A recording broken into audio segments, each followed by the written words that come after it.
Political danger is growing in Iraq.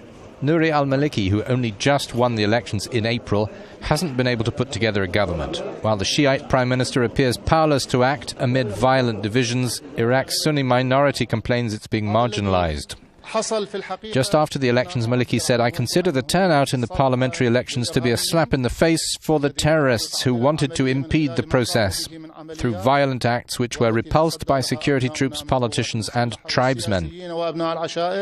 This footage was taken just days ago. In the wake of a war which rid Iraq of the Sunni-dominated regime of Saddam Hussein, today's violence is characterized by sectarian revenge killings, and now the sustained drive by the Sunni insurgent group calling itself the Islamic State of Iraq and the Levant, abbreviated as ISIL. It's especially ruthless. It wants strict Quran-based law in an independent state in Iraq and Syria. It started gaining ground after a power struggle and severance of ties with al-Qaeda in 2013. Last January, it took Fallujah and several areas of Anbar province. ISIL also has plans for Lebanon. This map shows the positions it holds. The black logos mark cities fully in its control, grey for growing influence. The jihadists are also increasingly dominant in Syria. Their conquest of Mosul consolidates this, Iraq's #2 city after Baghdad, lying just 70 kilometers from the border. It's a major hub for Iraqi oil exports and a political and economic center in the northern Nineveh province. Analyst Juma al-Atwan says, "I think the fall of Mosul's even more dangerous than that of Fallujah, since Nineveh borders several other provinces in Iraq. For instance, it borders the Kurdistan region to the north, Salahuddin and Kirkuk to the south, which could mean potential threats. This is very dangerous."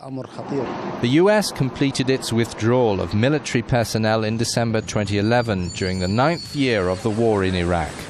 At the height of the conflict, ISIL grew stronger. The development of Syria's civil war poured on fuel, creating a cross-border flow of international fighters. ISIL was first loosely allied with the al-Qaeda-associated al-Nusra, among other groups, before they went separate ways. With Baghdad demonstrating a continuing incapacity to deal with national threats, many observers fear the entire country is at risk of sliding into jihadist hands. With the Islamic State in the Levant seizing of the second largest city in Iraq, the country's political and security collapse has reached critical levels. To discuss this, we're joined by Hasni Abidi, political analyst and director of the Geneva-based Study and Research Centre for the Arab and Mediterranean World. How do you explain the fall of the city of Mosul to the Islamic State of Iraq and the Levant group within hours and with little resistance from the Iraqi army?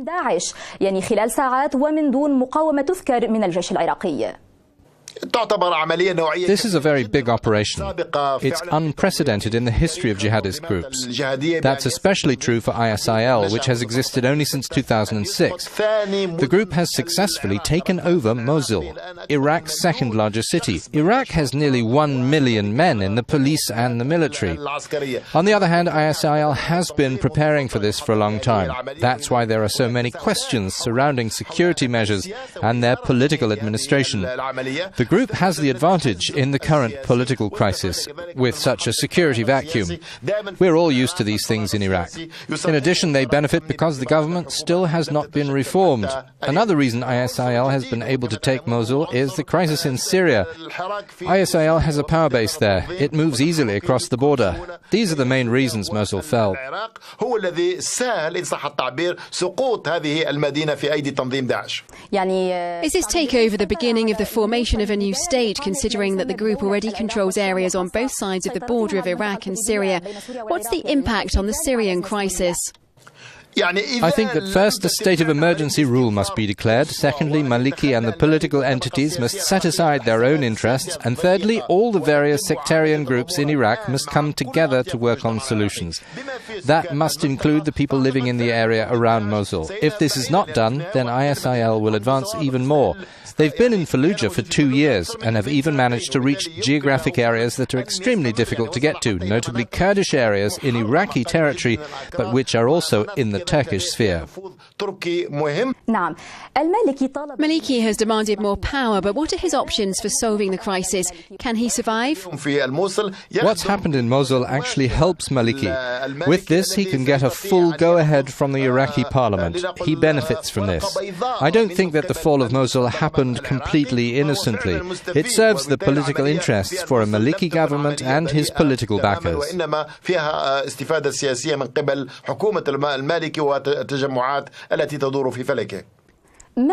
what are the implications of recent events for Iraqi-US relations, especially after the withdrawal of US troops?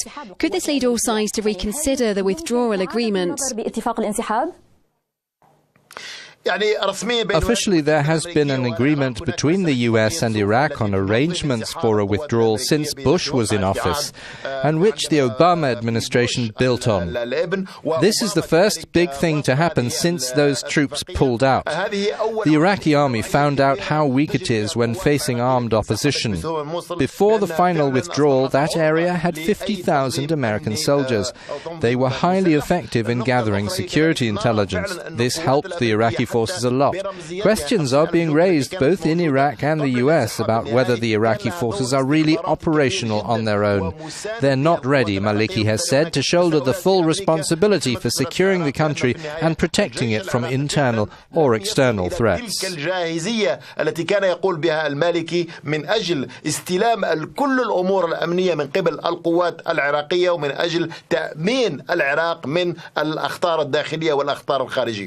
نعم، الدكتور حسني عبيدي، شكرا جزيلا لكم.